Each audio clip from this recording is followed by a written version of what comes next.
I can wake up in sweats. I'm just hot. I'm hot. I'm hot. I'm hot. Hot.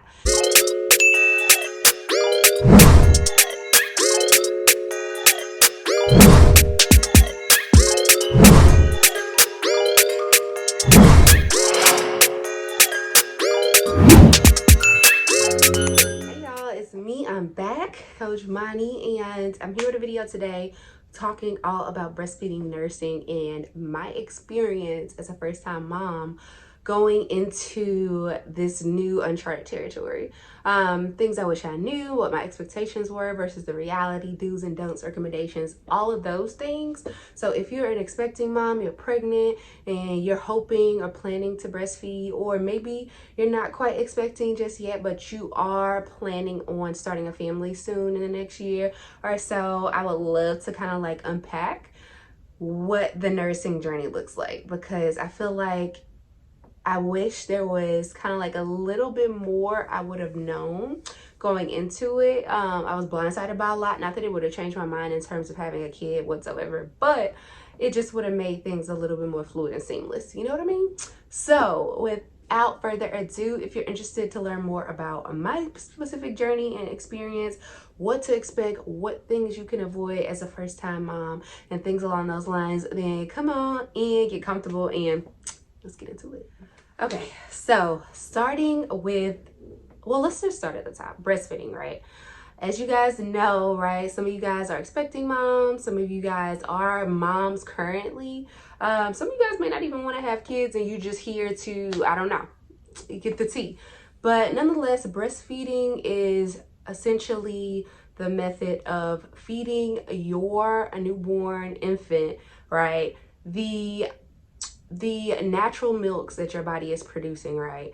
It allows them to keep them, it allows you to keep them alive, right? Before they start to digest and ingest actual like foods, essentially. And it's chock full of natural nutrients, macronutrients, vitamins, minerals, all those things that essentially your body breaks down from the food you eat, and then it gets, you know, transferred to the baby when they consume the milk, essentially, right? Age old, always been here since the beginning of time, right? That's what makes women such amazing creatures, is that we can literally produce our own milk, right, as mammals. First of all, let me apologize because I'm realizing I'm using so many curse words, like essentially and right. Y'all, it's been so long since I recorded anything on YouTube or for any social media platform for that matter. So I'm gonna try my best because I'm slowly but surely kind of like getting back into creating content. So, you know, I've been on mommy duty 24/7 and I've kind of gotten away from my creative side and my public speaking. But here we are. It's a journey, right? That's just a disclaimer. Typically, right, you either breastfeed or you go to formula, right? For some moms, they have trouble producing and lactating, and they just prefer to buy formula, which is essentially just supplemental.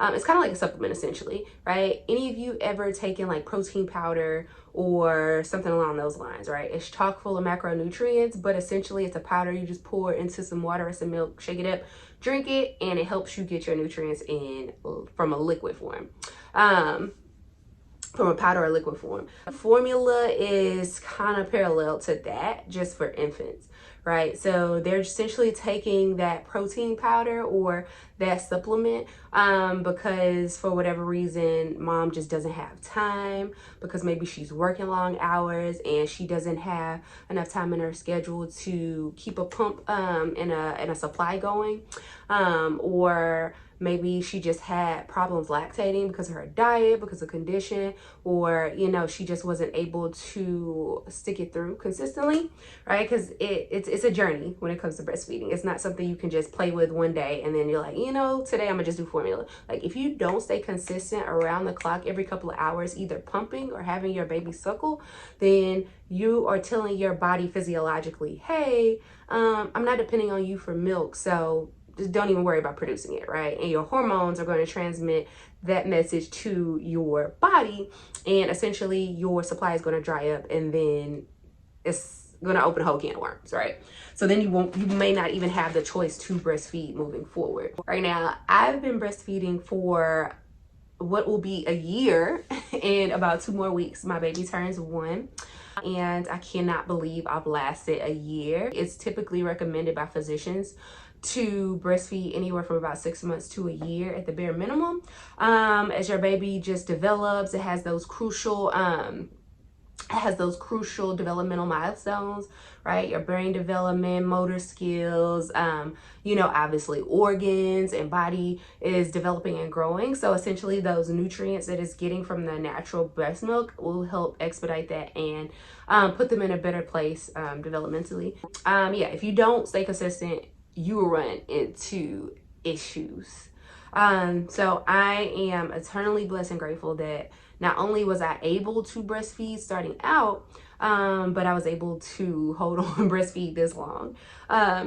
So that definitely wasn't my expectation. I was not exactly planning to breastfeed for so long, and I really didn't have a timeline verbatim, but I anticipated maybe like breastfeeding for like 2 or 3 months at the very most.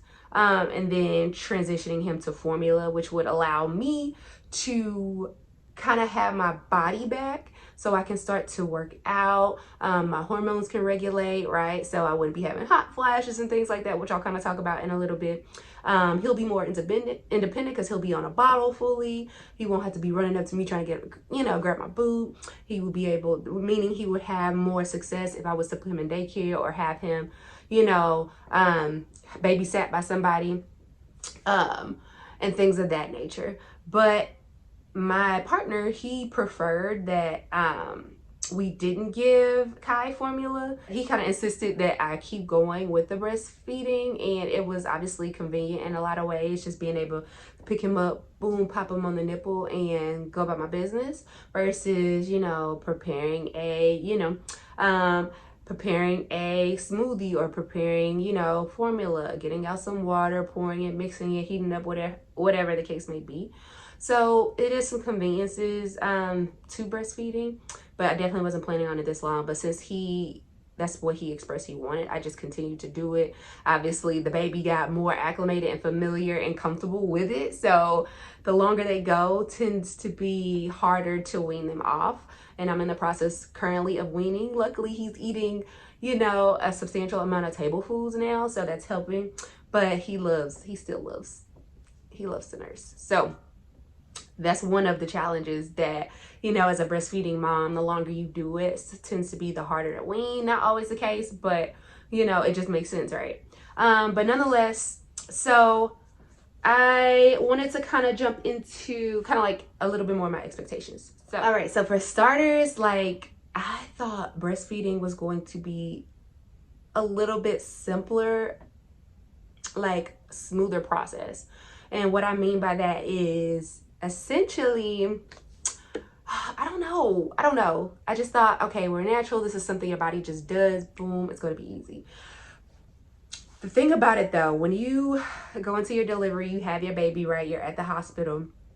Typically what happens, most moms, at least those first several days, first several weeks, breastfeed or want to breastfeed, unless they just absolutely can't for whatever reason. So when you're there, you get assigned like a lactation specialist, right? This is her zone of genius. This is her expertise. Lactating, helping you produce milk, helping the baby latch, building that bond, getting them those initial nutrients that,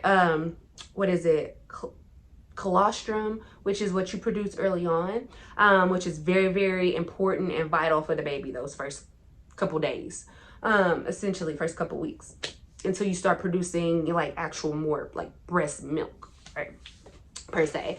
So nonetheless, those first, like the first day, like most mothers, if you're a first time mother at least, it's a little bit of a struggle trying to get the hang of kind of like hand expression, right, with your breast, trying to get that milk to kind of like to come out and lactate, especially because your body's kind of producing it for the first time. So for me, I always wonder, will I be able to produce that breast milk? Because, you know, you hear horror stories, like for some reason it just wouldn't happen, or you hear your baby wouldn't latch, and, you know, you kind of just give up, and then you kind of resort to formula by default. So I was wondering, I had all these like these fears.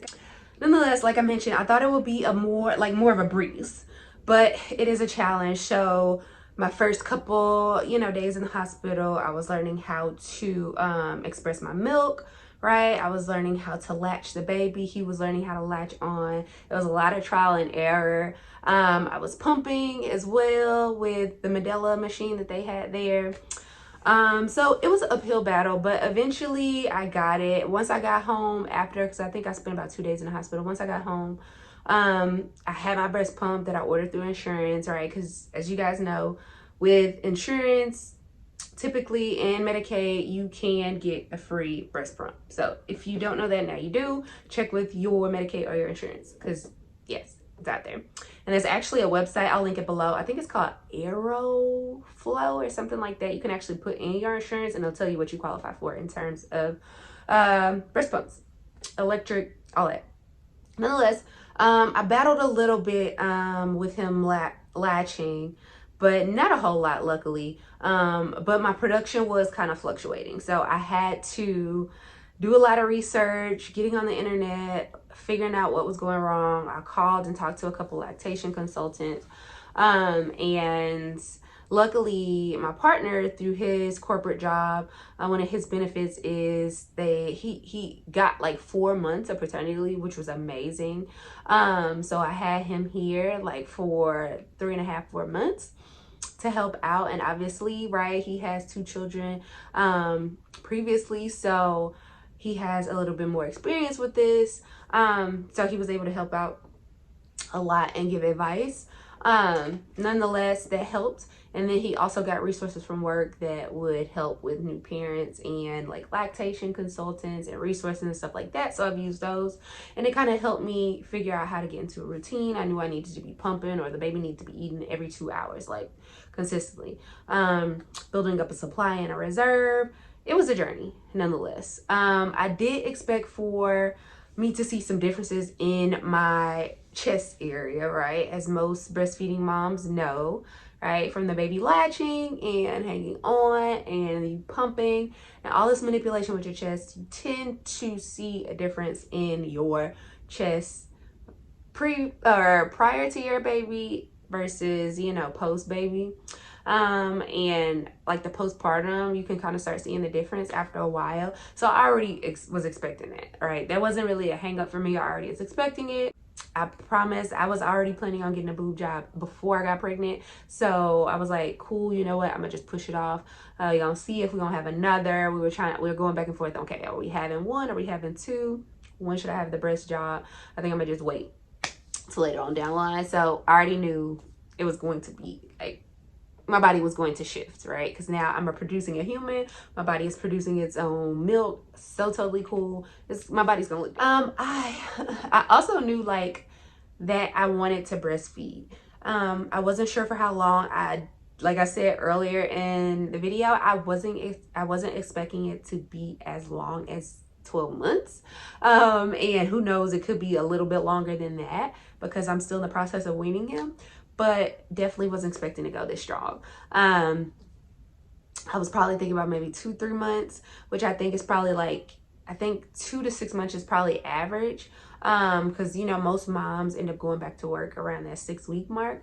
But luckily, I've been stay at home essentially this whole year.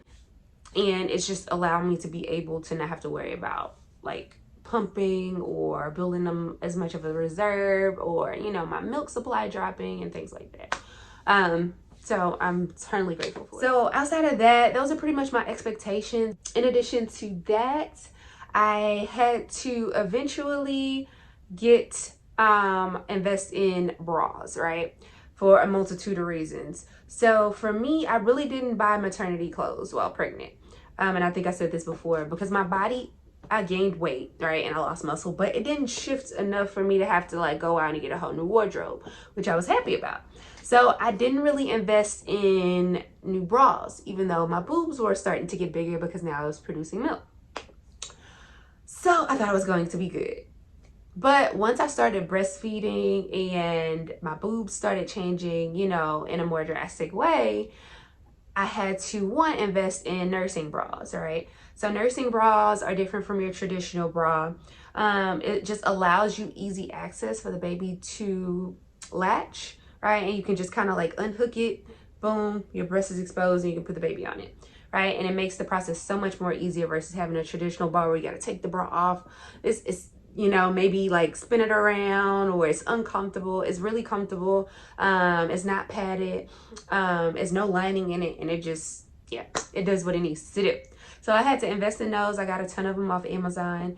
But not only that, even with like my traditional like push-up bras, my traditional Victoria's Secret bras, my sports bras, with my breasts increasing in size, for comfort, I had to invest in like new strapless bras from Victoria's Secret and new just bras in general, because the cup size was not adding up and it was just super uncomfortable to wear regular bras. It was like cutting off my circulation. I couldn't stand it.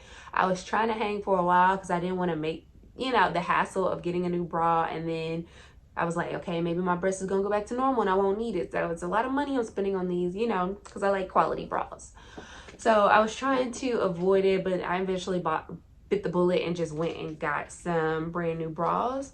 And it made so much of a difference. Instead of trying to fit into my pre-baby bras, now I have my post-baby bras, and it's so much better for me and my comfort. So just make sure you get you some not lactation, but some nursing bras. And if your breasts change a lot in size, definitely invest in just some new, you know, regular everyday bras as well. So, oh my gosh, hormones threw me for a loop, right? Ladies, expect for your hormones to, first of all, in pregnancy, in order for you to create life as a mother, as a female, your body goes through a lot of hormonal changes, shifts, imbalances, what have you. That's part of producing a human, and that's part of just being a female in general. So as you know, with pregnancy, it's times 10. Postpartum is times 10 as well, right? After the baby is here, especially if you continue nursing, because in order for your body to tell your, you know, your organs to start producing milk, your hormones, that's communicated through your hormones, right? So as a postpartum nursing mom, my hormones have not yet regulated in a way that it would have if I would have just switched to formula right away, right? And they say it takes about 2 to 3 months for your hormones to just kind of like, okay, you're back to normal now. So anyways, a lot of the side effects that come along with it tend to be your body is producing extra strong odor, because you tend to sweat excessively as well, right? That was an issue that I dealt with early on. Was I just noticed I was getting like hot flashes. I get hot really fast when I'm out in the heat, versus like my partner, I would get hot really fast. Or if I'm laying down in the bed at night under the blanket, I can wake up in sweats. I'm just hot. I'm hot. And typically you hear, you know, women who deal with this issue, hot flashes and things like that, when they get close to like perimenopausal, menopausal, like close to that 40-year-old age. But it's the same also, because that's when a lot of hormonal shifts happen. But you know, postpartum and during pregnancy, a lot of that, you deal with a lot of that as well, just hot, all right? And your body is just really, really hot. You sweat a lot, and obviously BO becomes a thing. So ladies, just expect that. You might feel like, okay, you're taking more showers throughout the day, or you using extra deodorant, or, you know, limes, whatever it is. But just expect that. That was definitely my experience for sure. I know you guys have heard this like on the internet, like breastfed babies are a different level of spoiled.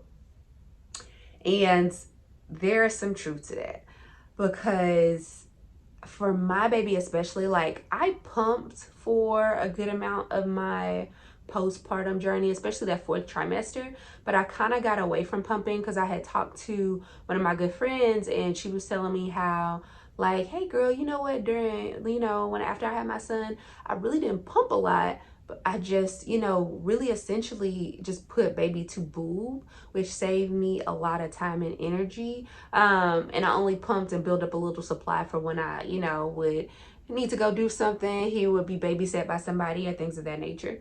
So I kind of like eased my way away from like pumping, and I kind of wish I had it in hindsight. I wish I would have just kept pumping and building up a supply, because I would have a lot more milk now.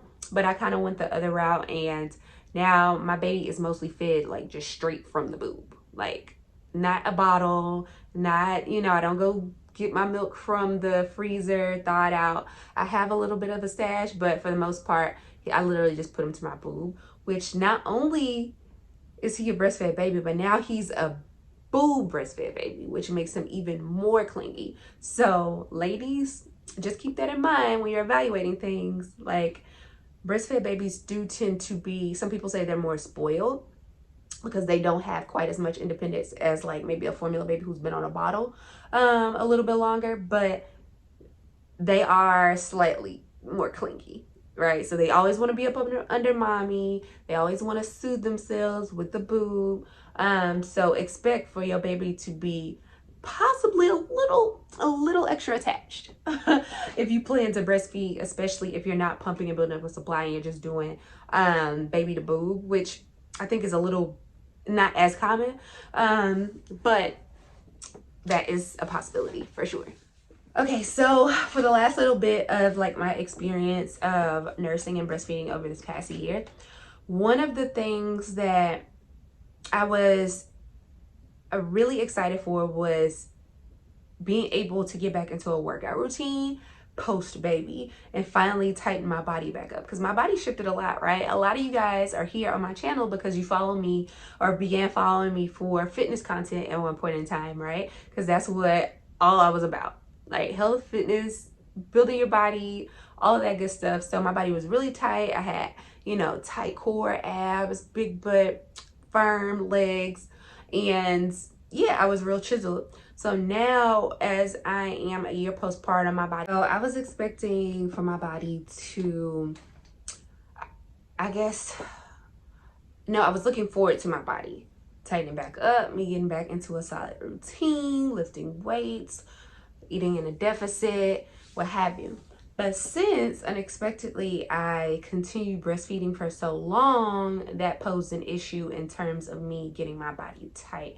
And losing a lot of my body fat and building my muscle again, because in order for your body to continue producing milk regularly, you have to eat tons of calories, and the more you eat and drink and stay hydrated, the more your body is going to produce. So the issue I ran into is, if I want to lose weight, that means or lose body fat, I need to eat in a calorie deficit, which means I need to start cutting out carbs. I need to start cutting down on carbs. I need to start cutting out certain foods and starting to eat less and work out more. And that would speed up my process of getting my body together. But I couldn't do that. Otherwise, my milk supply would dry up. So I had to continue to eat in not only eat a lot, but eat in a surplus, meaning I needed to be eating more than normal, more than a normal woman would be, because now I'm still eating for two.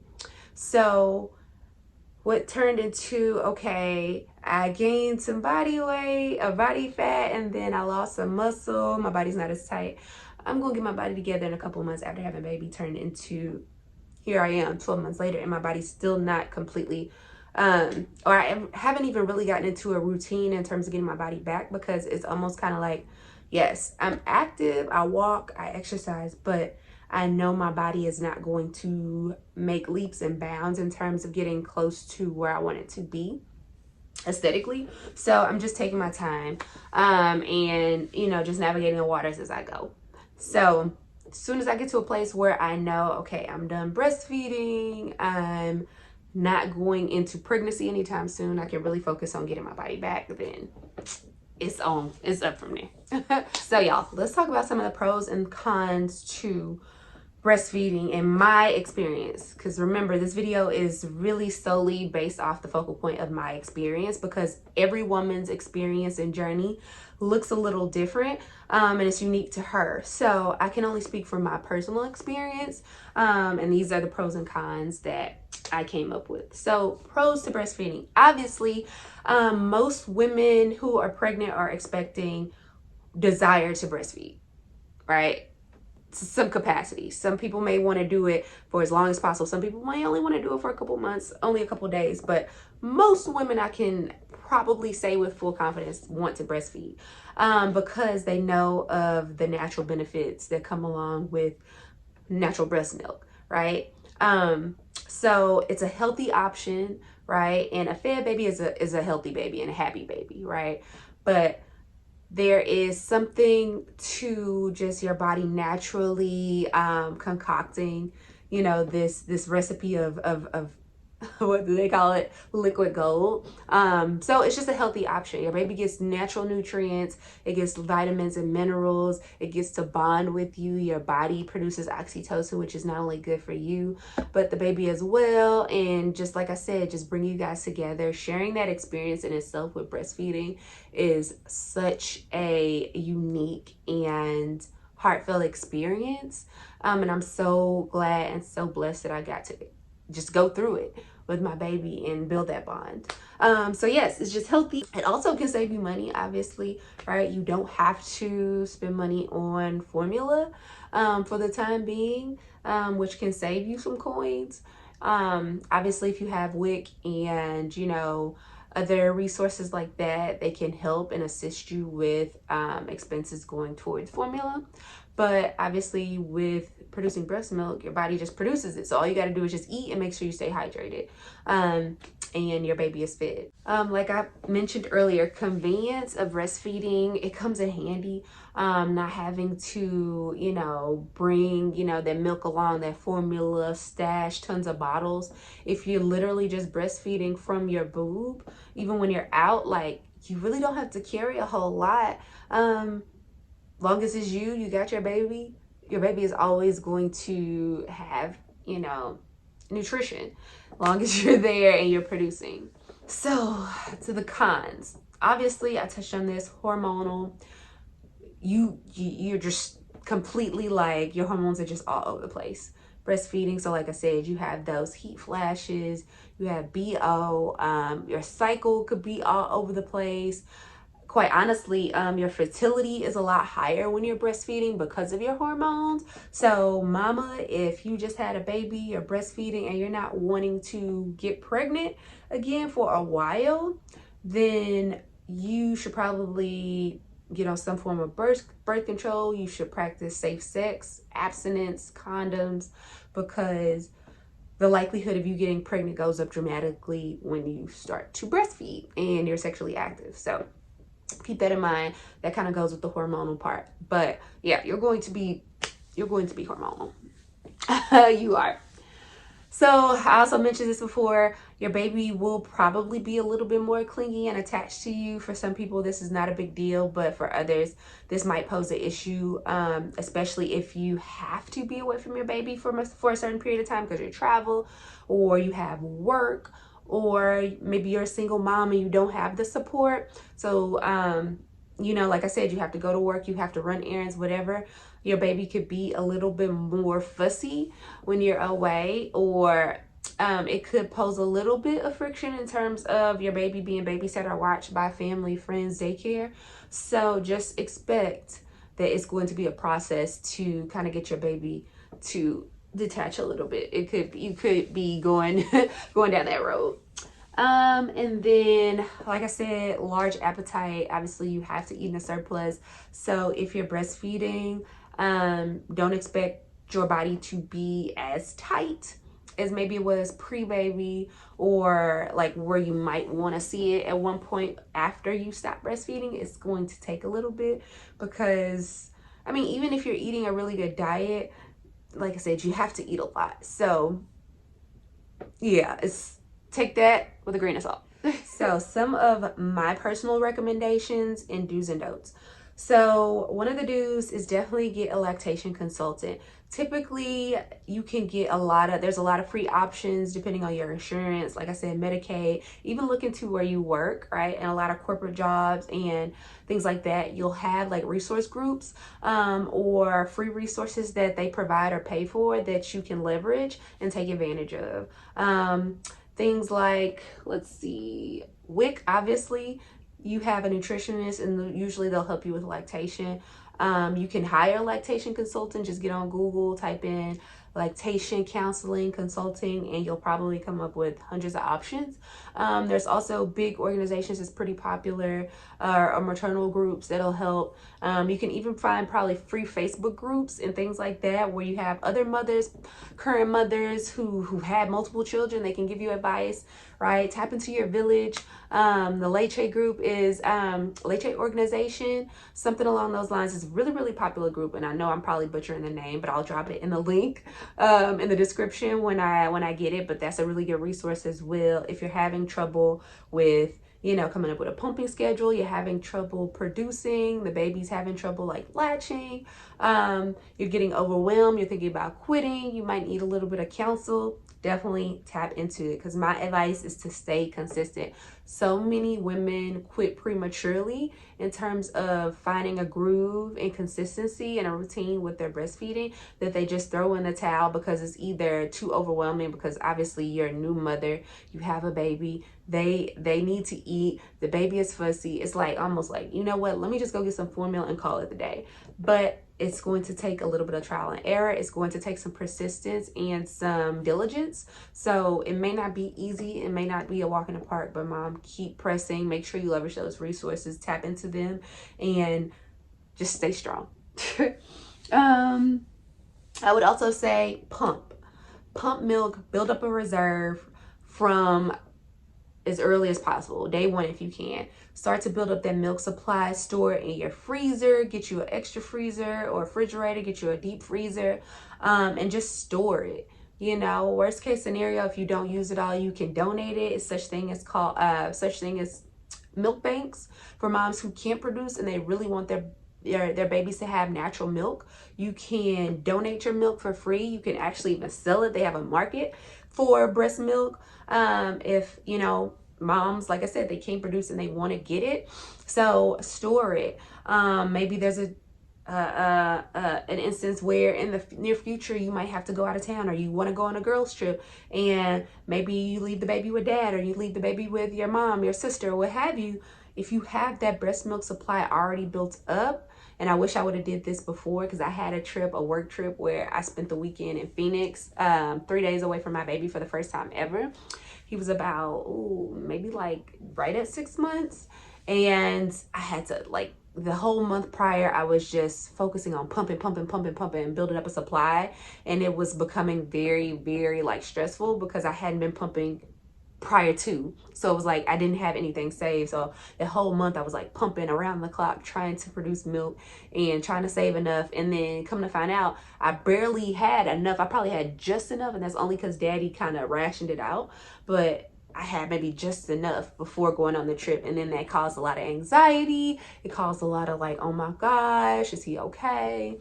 A bit fussiness with the baby. So it was a whole thing.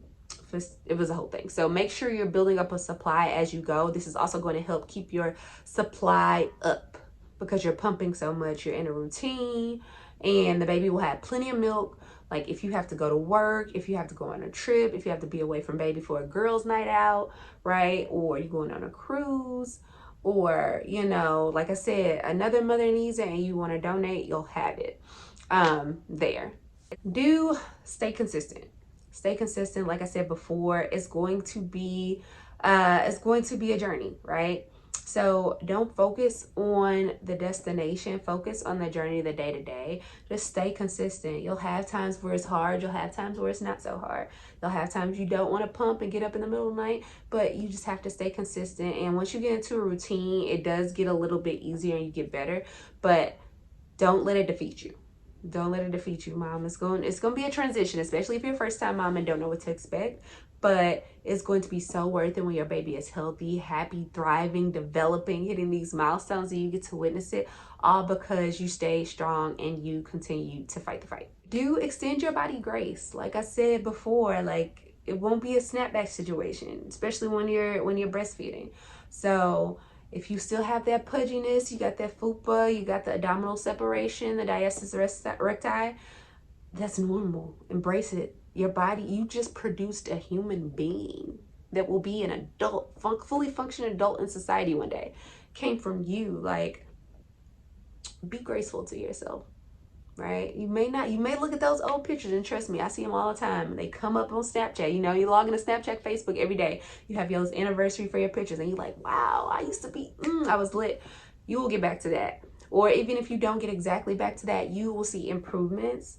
Just give yourself time, right? Don't beat yourself up, because that's not going to be constructive for neither you, baby, your family, or have you. So just know, okay, one day I'm gonna get into a routine and I'm gonna really get back, and just start doing stuff little by little. Even if that doesn't mean you're gonna be back to pre-baby body, that might not mean you're gonna look like Sierra, right? That may not mean you're gonna look like Beyonce, but little improvements lie in your day-to-day activities. So just try to find time, 10-15 minutes, dedicate to yourself, even if you're watching the baby, where you could just do something at home, and it will build momentum from there. Now, in terms of products that I use personally, I had a couple different pumps. My favorite was my electric Spectra 2 pump. I'll link it in the description, and I'll try to post a picture of it here, but I really like that pump. It didn't really give me any issues. I saw good reviews on it. I think I got it free with my insurance as well. I did have a milk collector, for the Haka milk collector. It's shaped kind of like this. I got it off Amazon, maybe about 12 bucks. I also bought the Haka, the manual, pump. I used it one time because it hurt so bad, and I never touched it again. But one of the godsends that I had was the wearable breast pump that I bought. So a wearable is one that's portable and it's wireless, and you can put it in your nursing bra, and you can go around, walk around. You can take it out in public. You can use it at home. If you're one of those people like me who are constantly doing things and don't like to be sedentary and restricted, because I got to sit here hooked up to this pump with all these cords, and I still want to be able to cook, clean, do work at the desk, a wearable is amazing. There are some expensive ones. I had a pretty inexpensive one. I think it was maybe like $70 or $80 per pump. I only bought one, and I would just do 15 minutes on one side, 15 minutes on the other. And I'll link that in the description below, but it was like 75 bucks. And that's really a steal versus some of the more expensive ones like LV, who can get up to like 500 for the wearable ones. But yeah, you just charge it like you would charge your cell phone, and make sure you got the right flanges, and yeah, I just put it in my bra and I go about my business. And after 15 minutes, I got some milk. Boom. I didn't have to sit down. I just needed it. If you're a person like me who likes to do multitask and likes to move around, I suggest a wearable breast pump. It saved my life. I'm so glad I invested in one, because I dreaded pumping, because I just hated taking 30 minutes to sit in one spot, making sure I don't move a certain position, because it's hooked up and the cord can only reach so far. So the wearable, it was a godsend. And then tap into some of the resource groups. Like I said, also I was in a mommy maternal group during my pregnancy. I got a lot of knowledge and insight into what to expect. I can also link that below. It was called Spora, and it helped minority mothers really prepare for what the journey looked like, moving forward, right? Creating a birth plan, what to eat in each trimester, the history of the mortality rate for minority women in America and producing, right? What you should get in terms of a doula, in terms of a midwife, the different type of delivery places, from a hospital, from a home birth to a birthing center. It really did put me in a better place, and I learned tremendous amount. Without that group specifically, I would have been like light years behind. So I'm so grateful. Like I said, check the description for all the links and resources. I'll try to make sure I include those below. Let me know, guys, like, how was your journey in breastfeeding? Like, are you still breastfeeding? Like, what do you wish you would have done differently? Or what do you wish you just would have known, right, prior to either getting pregnant or prior to having the baby, so you would have been more, you know, well equipped for what was ahead? I would love to hear your feedback. Hopefully this video was insightful for, like I said, some expecting moms or some moms who are wanting to get pregnant soon. If you have any questions specifically about my journey or anything or what I use, please, please, please drop it in the comment box below. I would love to hear from you guys. Thank you so much for supporting me on this journey. My baby is asleep right now. Otherwise, I would have him, you know, I would have him jump in, give you a cameo. But yeah, that's the only time I had to record the videos, when you sleep. That's all I have for you guys today. I appreciate you guys for tuning in, because you could have been anywhere virtually, but you decided to be here with me right now. And for that, I am eternally grateful. Mwah. So I will be back with another video very, very soon. Make sure you guys hit the notification bell so you won't miss it. And I'll see you guys soon. Bye.